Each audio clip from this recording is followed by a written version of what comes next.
মনে হচ্ছে ট্রাফিক আইন মেনে চলছেন পথচারীরা। আসলেই কি তাই? তৎপর আইন শৃঙ্খলা বাহিনী, তাই এভাবেই চলছেন সবাই। কিন্তু এদিকে কি হচ্ছে? জীবনের তোয়াক্কা না করেই ছুটে চলা। অ্যাকচুয়ালি খেয়াল করিনি, খেয়ালের অভাবে আসলে হয়ে গিয়েছে। কাছাকাছি ফুটওভার ব্রিজ, এরপরও এভাবে রাস্তা পারাপার কতটা নিরাপদ?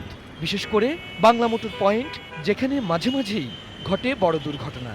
আমরা যদি ফুটওভার ব্রিজটা ব্যবহার করতাম তাহলে আরও বেশি নিরাপদে চলাফেরা করতে পারতাম। ফুটওভার ব্রিজ অবশ্যই আমাদের ব্যবহার করা উচিত, কারণ সড়ক দুর্ঘটনা বাড়তেছে।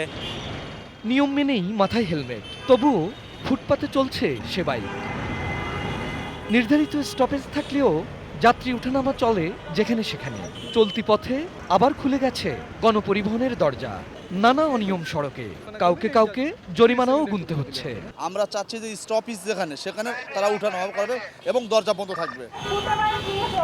ইঞ্জিনিয়ার্স ইনস্টিটিউশন টু শাহবাগ, গাড়ির চাপ না থাকলেও ঝুঁকি নিয়ে উল্টো পথেই বেছে নেন অনেক রিকশা চালক। কখনো বা কাছের বারডেম হাসপাতালে যাত্রীর রোগী দেখার অজুহাত।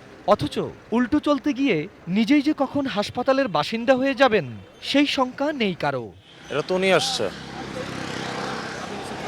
না, আইসি ভুল হয়েছে, এটা ঠিক আছে।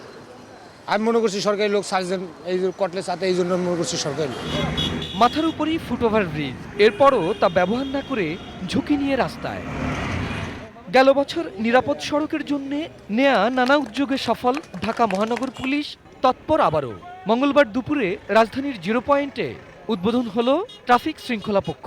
সারা বাংলাদেশের মানুষকে আমরা দেখাতে চাই যে কিভাবে তারা আইন মেনে চললে পরিস্থিতিটা কীরকম হয়, কতখানি আরামদায়ক হয়, স্বস্তিদায়ক হয়। আমরা শুরু করব ফুটপাত মুক্ত করা, কারণ এই ফুটপাত আমাদের জন্য আরেকটি সমস্যা।